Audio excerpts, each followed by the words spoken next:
Jai Hind Defense Aspirants, welcome back to my channel SSP Success.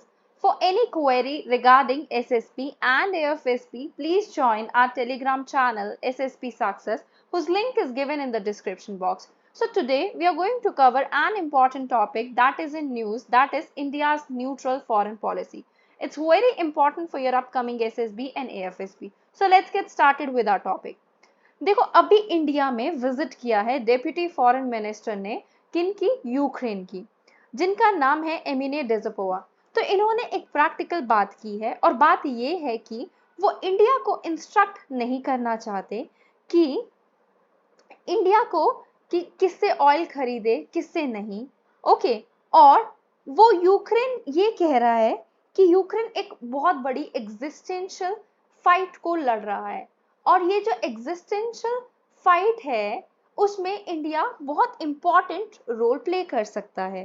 अगर हम बात करें किसकी, हम ये बात करें क्यों ऐसा बोला गया।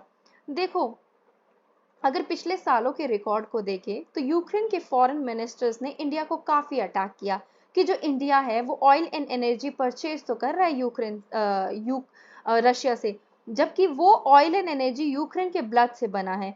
और इन्होंने काफ़ी हार्श स्टेटमेंट भी दिए कि इंडिया को ये चीज़ नहीं करनी चाहिए। इंडिया को काफ़ी क्रिटिसाइज किया गया और अभी यूक्रेन की डेप्यूटी फॉरेन मिनिस्टर की स्टेटमेंट से एक प्रैक्टिकलिटी का पता चलता है कि अगर हमें इस वॉर की बात करें तो इंडिया को काफी डिफिकल्ट पोजीशन में लाके रखा गया है और रशिया के साथ हमारे रिलेशन बहुत पुराने हैं, जैसे 1971 का वॉर और रशिया का हमेशा इंडिया को बैक करना, whether it's in United nation security council etcetera.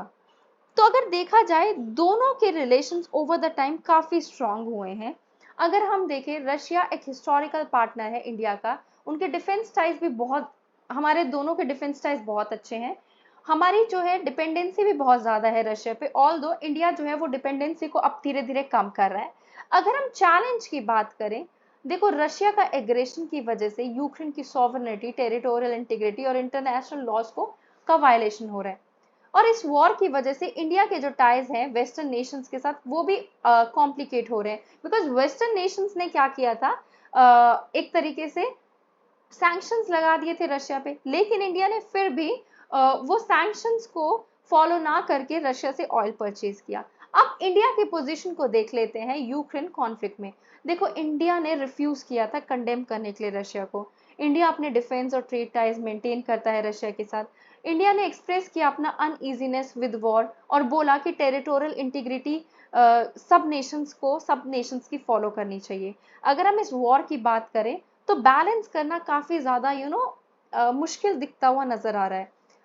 देखो, अगर हम इंडिया और रशिया के रिलेशंस की बात करें इन डिटेल, आपको पता है हमें 8 बार यूएनएससी में कंडेम किया गया और हर बार हमें रशिया ने प्रोटेक्ट किया है। हमारी रिलेशन अभी न्यू तो है नहीं, हमें हमेशा से रशिया सपोर्ट करता है। जब यूक्रेन और रशिया का वॉर शुरू हुआ था, इंडियन स्टूडेंट्स को यूक्रेन से निकाला गया था। वो किस लिए निकाला गया था? Because we had good ties with Russia. अगर हम वे फॉरवर्ड की बात करें, इस कॉन्फ्लिक्ट ने सिर्फ यूरोप को हर्ट नहीं किया, एंटायर वर्ल्ड को हर्ट किया। क्यों? क्योंकि आपको देखने को मिल रहा है कि कहीं ना कहीं इन्फ्लेशन बढ़ रही है और जो कंट्रीज है ग्लोबल साउथ में, तो उनके साथ क्या हो रहा है, हॉस्टालिटीज उनको फेस करने को मिल रही है। चाइना और ब्राजील ने सेंस किया है इस अर्जेंसी को और उन्होंने ये हिंट किया है कि वो बिगर रोल प्ले कर सकते हैं पीस को ब्रोकर करने में। सो इंडिया को शाय नहीं करना चाहिए। इंडिया की जो पॉलिसी है कॉन्फ्लिक्ट की तरफ, वो उसकी स्ट्रैटेजिक न्यूट्रलिटी में रूटेड है। बट न्यूट्रलिटी का मतलब ये नहीं है कि हम कॉन्फ्लिक्ट को खुद ब खुद दूसरे रास्ते पे चलने दें। हमें एम्फोसाइज करना चाहिए, वोकली सपोर्ट करना चाहिए, वॉइस को रेज करना चाहिए, बिकॉज इंडिया ग्लोबल साउथ का रिप्रेजेंटेटिव बनना चाहता है। कॉल करना चाहिए for upholding international laws and sovereignty of all states, जबकि हमें साथ ही साथ पुश करते रहना चाहिए for a pragmatic and permanent solution to the conflict. So that is all, guys. I hope you like the video. If you like it, do like it, share it and subscribe our YouTube channel SSP Success. Your likes and comments motivate us to make more and more videos on time. Thank you everyone.